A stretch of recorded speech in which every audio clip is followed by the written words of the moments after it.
Let me start off by saying that competence breeds confidence. It's very easy to set your camera to do all of the work for you, which you'd be surprised how many professional photographers do. I understand though, this is one of those technical topics that might be a little bit hard to grasp. It's not as exciting as directing people or looking for cool angles, but once you have a good understanding of how to control your camera's exposure through aperture, ISO, and shutter speed, I really believe you'll be unstoppable. For example, just yesterday, my wife was shooting a wedding here in Austin. It was a rainy day and we even had a tornado touch down not too far from where we live. Limited by her circumstances, she was able to make the best of it by grabbing this photo because she had the competence to control her camera. She knew she needed a slow shutter speed to give the lightning enough time to develop. She knew she needed a high aperture to get as much in the scene in focus as possible. And she knew she would have to compensate for her exposure with ISO. You'll hear creatives say it's not about the technical, it's about the art. But I would argue that understanding the technical aspects of your craft will make you more intentional about your art. So let's just get into it. Your camera has a sensor that is exposed to light. That makes sense, right? Your sensor is exposed to light, photography, exposure. There are three main pillars that we had to think about whenever we're trying to get the correct exposure for an image. Those three things are ISO, aperture, and shutter speed. Let's go in alphabetical order and start by defining aperture. The Google definition is a space through which light passes in an optical or photographic instrument. That space is your lens. And your lens has what's called aperture blades. When the aperture blades are open, you naturally are getting more light. When they're closed, you're naturally getting less light. Aperture also affects your depth of field, or how blurry your background is. An open aperture creates a blurrier background, and a closed aperture gets more in focus. I purposely kept from explaining how to read aperture and the backwards number system that we use in order for you to understand the concept of what is physically going on. Now that we understand the concept, let's talk about the numbers. It's very easy, it just takes a little bit to get used to. Across the board though, on any lens, whether it's on your DSLR, mirrorless, or even a phone, the smaller the number, the more open your aperture is, and the higher the number, the more closed your aperture is, with the general range being f1.4 and f22. So let's move on to ISO. ISO is your camera sensor's sensitivity to light. The higher the number, the higher the sensitivity, the more light your sensor will capture. There is a trade-off though. If you shoot at a low ISO, your images will be cleaner than if you were to shoot with a higher ISO.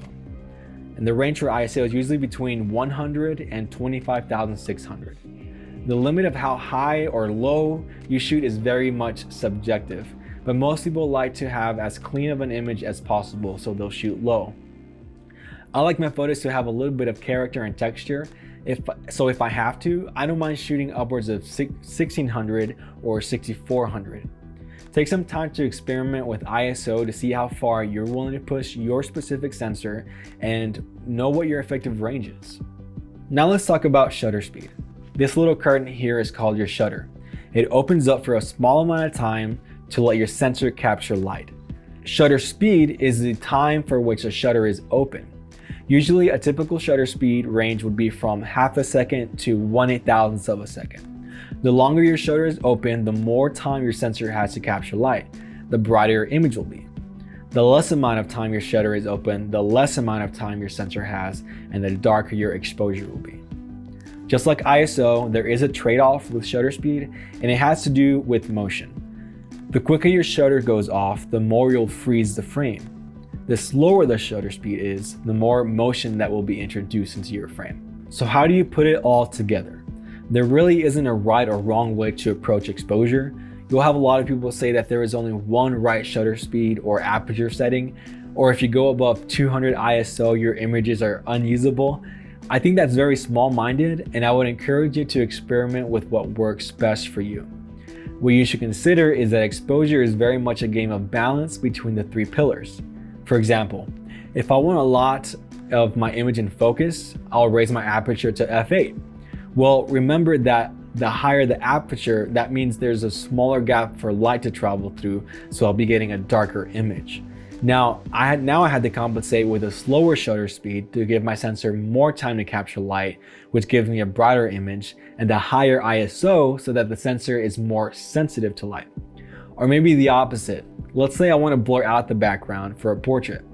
Well, that means I need to lower the aperture to like f1.4, which is going to blur out the background, but is also going to introduce more light. That means I had to compensate by using a faster shutter speed to give the sensor less time to capture light and a lower ISO to make the sensor less sensitive to light.